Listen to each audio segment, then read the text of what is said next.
আসসালামু আলাইকুম বন্ধুরা। আজকে একটা 35 035 ট্রান্সফর্মার নিয়ে আসলাম স্যামসাং সেটের। এটা হচ্ছে স্যামসাং 3DX একটা সেটের মডেল, আসলে ওইভাবে জানা নাই। এটা হচ্ছে 35 035, দেখতে পাচ্ছেন। ট্রান্সফর্মারটা লুকটা খুবই অসাধারণ, মানে সচরাচর এই ধরনের ট্রান্সফর্মার পাওয়া যায় না। এগুলো হচ্ছে ক্যাবিনেটে বসানোর জন্য পারফেক্টলি একটা ট্রান্সফর্মার। ট্রান্সফর্মারটা হচ্ছে 35 035,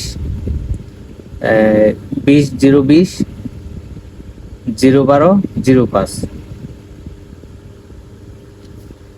ট্রান্সফর্মারটা ওয়েট আছে প্রায় 4 কেজির কাছাকাছি। ট্রান্সফর্মারটা ওয়েট 4 কেজির কাছাকাছি। যদি ট্রান্সফর্মারটা কারো লাগে অবশ্যই স্ক্রিনে দেওয়া নাম্বারে যোগাযোগ করবেন।